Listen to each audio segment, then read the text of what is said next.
distinguished guests, colleagues, and dear friends. On behalf of the University of Granada, it is a true pleasure and a great honor to welcome you to the public conference of the Coimbra Group Annual Assembly 2026. We are especially delighted to host this event in such a meaningful year for our institution.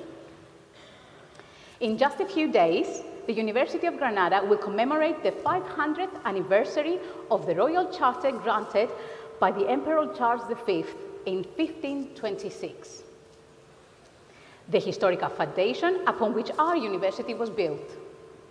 Hosting this conference in 2026 is therefore not only a privilege, but also a moment of deep symbolic significance for us. We are equally proud to welcome you to Granada, a city that has always been a melting pot of cultures, a place where history, knowledge, and diversity converge.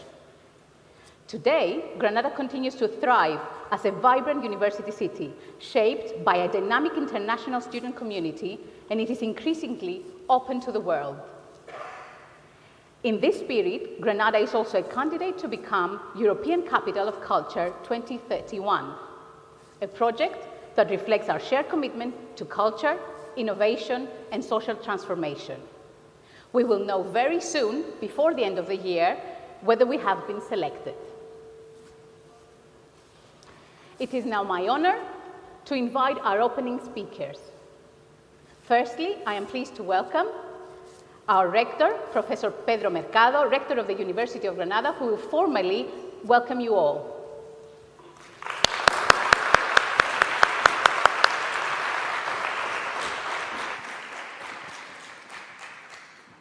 Ladies and gentlemen, dear colleagues and friends, it's a great honor for me, as rector of the University of Granada, to welcome you to the Coimbra Group Annual Conference 2026. We feel very proud to host this important event in our university and to receive this amazing academic community here in Granada. Your presence gives a special meaning to this meeting. For us, the Coimbra Group is a very special network with its own identity. It has a strong voice in Europe and plays an important role in the European context, helping to bring the position of the universities into policy institutions within the European Union. I would also like to highlight the working groups which are at the heart of the Coimbra Group. Through their work, ideas become projects and cooperation becomes real action. Thank you very much to all the members for your effort and dedication. As Evangelia has already mentioned, this conference also takes place in a very special moment for us. In 2026, the University of Granada begins to celebrate its 500th anniversary. Hosting this annual conference is one of the most important events of this celebration. It reproduces our history, but also our commitment to the future as an open, international, and socially engaged university. Finally, I would like to highlight the main topic of this conference: transforming the local and social environment through research and innovation. This is not a coincidence. For many years, the University of Granada has been working to make our activity socially relevant and useful, especially in our local environment and in our regions. This conference program clearly shows this commitment, placing social impact and transformation at the center of our work. Thank you very much. I wish you a very productive and stimulating conference.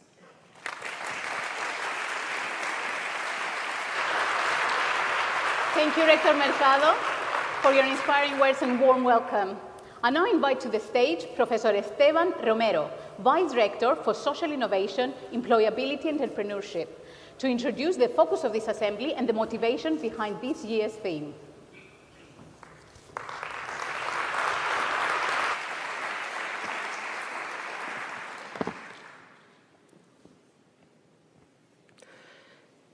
Thank you. It's an immense joy to welcome you to Granada and to our university.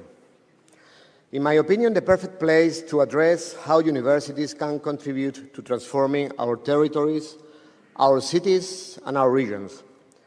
Granada is a city surrounded by mountains, a city gathered within itself, and at the same time, open to the world. While summer takes hold of our days, snow still watches over us from the peaks of Sierra Nevada, cooling the sleepless nights of celebration and conversation, as you had the opportunity to experience last night. Federico García Lorca, the Granada-born poet and playwright, once wrote that Granada had no way out but the stars. Perhaps that's why this city has always known how to look from the local to the universal, from its streets, neighborhoods, and landscapes toward the great questions of our time. We find ourselves in a university with 500 years of history, a university that is not merely an academic institution, but also an engine of identity and transformation for an entire territory. And this is precisely one of the ideas that bring us together today. The university as a situated, committed institution capable of generating knowledge, but also of converting the knowledge into social, cultural, economic, and territorial impact. As universities and drivers of change, we must build an ecosystem grounded in trust, in listening, and in collaboration with other social actors. We recognize scientific knowledge as indispensable, essential in its dialogue with other forms of knowledge. Political knowledge, civic knowledge, the knowledge that arises from the experience of those who live and work within their communities. Allow me to recall Federico Mayor Zaragoza, who served as rector of the University of Granada and also former Director General of UNESCO. He often returned to the word of UNESCO founding charter. Since wars begin in the minds of men, it is in the minds of men that the defenses of peace must be constructed. In times of polarization, mistrust, and the questioning of public institutions, universities carry a special responsibility. We are spaces of critical thought, of refuge, defenses of peace and democracy, spaces of advocacy and struggle, places of encounter. As Hannah Arendt noted, with reference to the students of May '68, it's now time to rediscover the concept of public happiness, the experience of participating in public life as an inseparable form of access to a full form of happiness. Let us understand our universities then as spaces for public happiness, the finest expression of our civic and democratic commitment. To achieve this, we must reclaim the local and regional realities.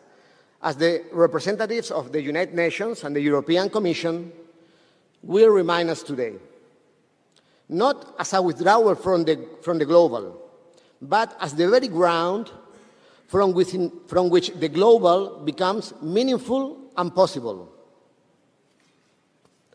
That is why we need to attach new qualifiers to innovation: social innovation, public innovation, territorial innovation. We are all shaped by the places that made us. The streets where we played, the corners where we raised our voices, the landscapes where we first learned to belong. As Dylan Thomas wrote, "The ball I threw while playing in the park has not yet reached the ground." Places where we were born or where our children are born. Places where we choose to live or to die. In those places reside our affections, our memories, our childhood games, our voices, our questions. To those places, too, we owe our work as universities. And to make this possible, there is one fundamental word: trust. Trust in each of us, as people committed to serving the common good through knowledge.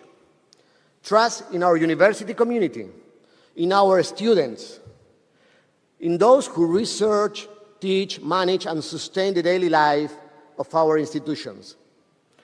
And trust in citizens and in public institutions, a trust grounded in loyalty, cooperation, and the shared responsibility to serve our communities better. I would like to close by returning to Federico García Lorca. This year marks the 90th anniversary of his assassination by the fascists. Lorca, as I mentioned before, became one of the most cherished voices of Spanish literature, and he built an immense body of work with what was closest to him: Granada, Andalusia, popular music, the people, collective memory, the duende. Precisely because he was rooted in his own place, Lorca was able to speak beyond it. From Granada, we spoke to the world. In 1931, at the opening of the public library in his home village of Fuentevaqueros, Lorca said that every human being needs half a loaf of bread and a book. He was speaking at a time of profound material hardship. But his message went beyond material need. Bread is essential, but so is culture, beauty, thought, and freedom. Luckily, today we don't have to choose between bread and books. We need both: bread and books, development and knowledge, well-being and culture, prosperity and freedom. Our universities embrace this mission with conviction: to generate knowledge, to serve society, and to help build fairer, more democratic, and more hopeful futures for all.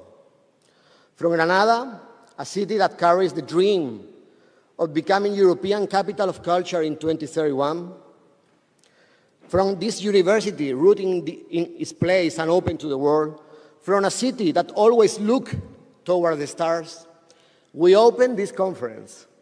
It's time to speak of universities and the places we serve. Let us embrace Hannah Arendt's advice. Let us dare to be publicly happy. Thank